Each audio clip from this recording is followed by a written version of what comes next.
Attention à vous, dans la presse avec Hélène Frat ce matin. Bonjour Hélène. Bonjour Pauline. Dans la presse, les réactions en France à l'attaque à l'arme chimique présumée qui a eu lieu le week-end dernier en Syrie.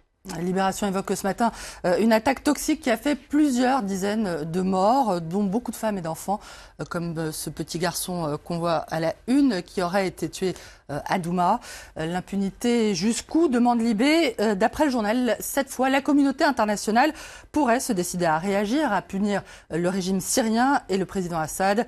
Ce dirigeant qui fait un bras d'honneur au monde entier depuis 7 ans, narguant des puissances occidentales paralysées par les risques de réaction en chaîne, je cite. Emmanuel Macron qui a parlé des attaques chimiques comme d'une ligne rouge à ne pas franchir. Va-t-il agir face à l'intolérable? Va-t-il frapper en Syrie? Question du Parisien à la une. La photo d'un bébé en pleurs, une image visiblement extraite d'une vidéo qui aurait été tournée dans un hôpital.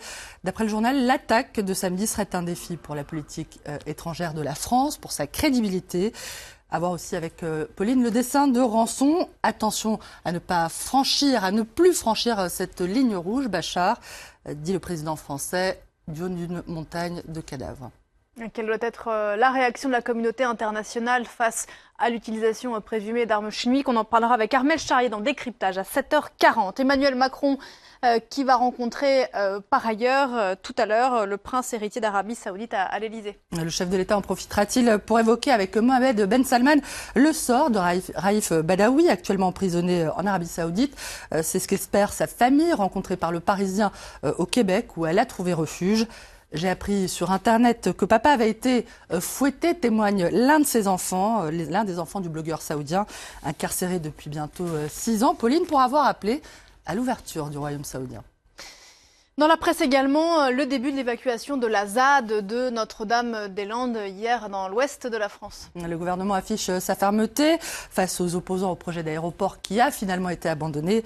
Face aux zadistes, l'État affirme son autorité, applaudit le Figaro, qui estime qu'il n'est pas question que la France se laisse dicter sa loi par une minorité, je cite, une minorité qui regrouperait les zadistes, mais aussi les cheminots en grève, les étudiants qui occupent actuellement leurs universités. Bref, tous ceux qui rêvent de jouer, nous dit-on, un nouveau mai 68.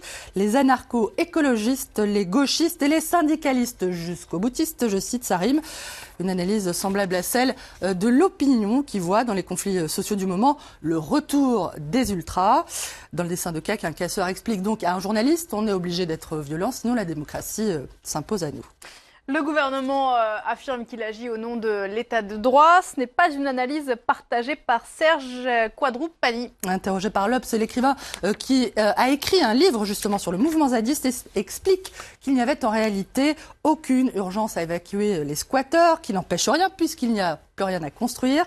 Selon lui, le gouvernement chercherait surtout à montrer que c'est bien lui qui commande, à rassurer l'électorat réactionnaire qui jouerait un rôle de plus en plus important dans le soutien à Emmanuel Macron et à ses réformes. Il y en a un qui risque de passer un mauvais quart d'heure aujourd'hui, c'est le patron de Facebook, Mark Zuckerberg, qui doit s'expliquer devant le Congrès. A prié effectivement de s'expliquer sur le scandale Cambridge Analytica, cette société britannique qui aurait siphonné les données privées de millions d'utilisateurs.